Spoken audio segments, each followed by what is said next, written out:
welcome to Jessie Bear Book Club. Today we are discussing all about History Magazine, issue number 129. As you can see, we have Charles II on the cover. And I hope you don't mind, we are outside in my garden because the lighting in the room I normally film in was just terrible today. Absolutely terrible. I looked about 100. So we're out here. And it's going to be noisy because I live right in the middle of the city. So let's have fun. So this issue came out, oh God, I think in February. I'm so behind in my reading of these, it's not even funny. But I was looking forward to it because I do like Charles II. But let us get down to business. The first article in this magazine was all about bread, and all about bread, as you can imagine, was incredibly dull. It's like the history of bread, and I thought it'd be really interesting, like how, you know, flatbreads, you've got medieval bakeries. I don't know, bread just isn't as interesting as you hope it would be. I did like the little picture of the Victorian baker. I am going to try again because this is going to be my third attempt at recording this video. My mum phoned me, so I had to hang up. So if the lighting is different, it's because it's about 40 minutes later. Okay, bread. Bread is really, really boring. I don't know about you guys, I like eating the stuff, but the history of bread did not interest me.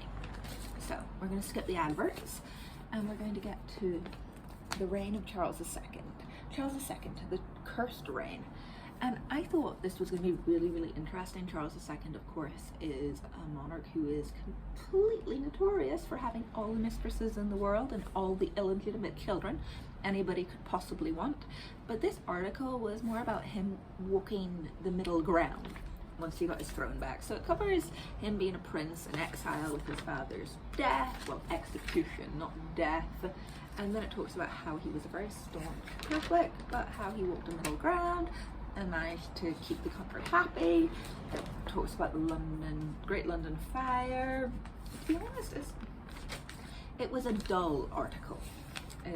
I've definitely read better. And then we get on to the coronation, because this magazine came out right before the coronation. Was that in May? So this magazine's from May then. And to be honest, I skimmed it because I listened to a lot of BBC Radio 2 in work, and they told me everything I needed to know about the coronation for about a month. So I liked looking at the pretty crowns and stuff, but there wasn't really much else in it for me. I did like the two uncrowned kings there, both Edwards. We have Edward V and Edward VIII. Neither of whom were crowned. Do they look similar, or is that just me? I think they look similar. Like, I think because I suppose like really, really distantly related, but they definitely look similar. Or is that just me? Let me know. I also got my photo outside Westminster Abbey when we went to London when I was 19. I got my photo right there, and it was raining so heavily, like full on thunderstorm, and I'm like there, and I got bright red hair, and it's kind of cool. You can't see my face though. I'm doing that traveling ghost without a face thing that happens when you put the flash on someone who's really, really, really white. Then we have Annie Oakley. And I really, really enjoyed this article. I knew basically nothing about Annie Oakley apart from the fact that she was a really good shot and she was a woman and, you know, Wild West. So I read that article with great interest, and we got Sitting Bull there, looking pretty cool, and how she was called by Sitting Bull Little Crew Shot. You can hear my wind chimes in the background. You've got all the movies that starred Annie Oakley as a character. And then, well, none of them were actually true to her life, which wasn't as exciting as you might have thought, just traveling around with the Wild West show. She performed in front of Queen Victoria. I like this poster, though. I think that poster, you know, talking about her and her skills was the best, and how she outshone her husband at being a markswoman. So I really did enjoy it. Oh, look at that photo of her old. And she never wore trousers. Isn't that interesting? Then we've got the first Incas. You get Cusco, and all I could think of was the Emperor's New Groove. And I really, really didn't enjoy that article simply because it was all based on legend. I did like the bit where he had sister wives, where he married his sisters, the god who started it, well, not the god, the king, kind of a god. It's all mixed up because there's no written history. I read it, but you know, one of those where you're like, this is interesting, but not really my thing. He had 400 children, so he's a bit like a Kingston, some sort of polygamist. And it's all right. Then we have The Life and Legacy of Confucius.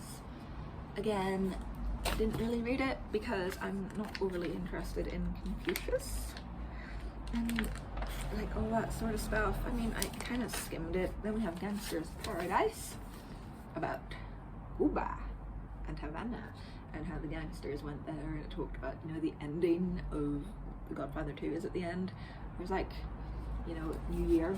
It was interesting. I actually liked it. It talked about Frank Sinatra, all the other famous people who went to Cuba. Like, there's Frank Sinatra there. I liked it. I liked the gangster one. I like anything kind of 1920s anyway. And like, alright. It wasn't the best article. It's more about the downfall of the gangsters and the rise of communism here. In 1929, Atlantic City meeting is the only debated but almost comical folly of scattering mafiosos in the 1958 rage. Oh yeah, that's what that was about. Did they use Cuba to hold mafia-style meetings of all the bosses? The answer is probably not. People just had holiday homes there. Well, gangsters just had holiday homes there. And then we're moving along, we get to the battle report, the Battle of the Leyte Gulf, which again, I am not interested in. I don't know, this magazine, for one, wasn't my favorite magazine.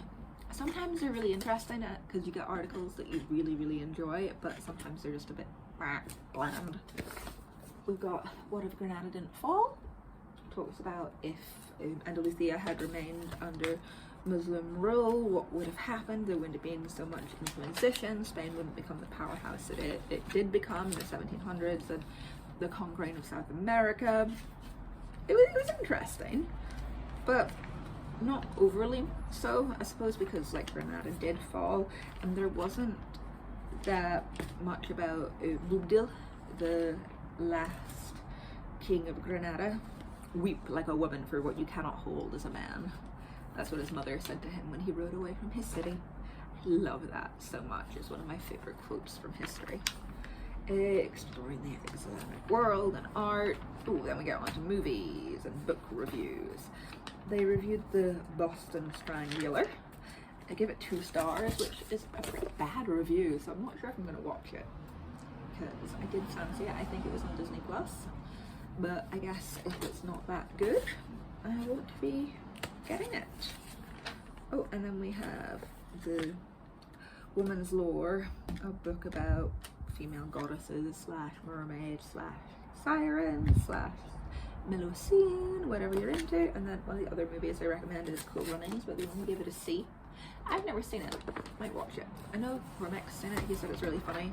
And then I know I mentioned this in my last magazine review, but this recipe for coronation chicken is the best coronation chicken I have ever had in my entire life. It was delicious, and I'm gonna make it again. Somebody has got home from work, I think. But use wine in this, which I wasn't expecting. But if you ever get a chance, make it. The same recipe is up on Max Miller's channel, Tasting History. So until next time, like, comment, and subscribe. I will try to read another magazine and catch up with all of these. Until next time, bye.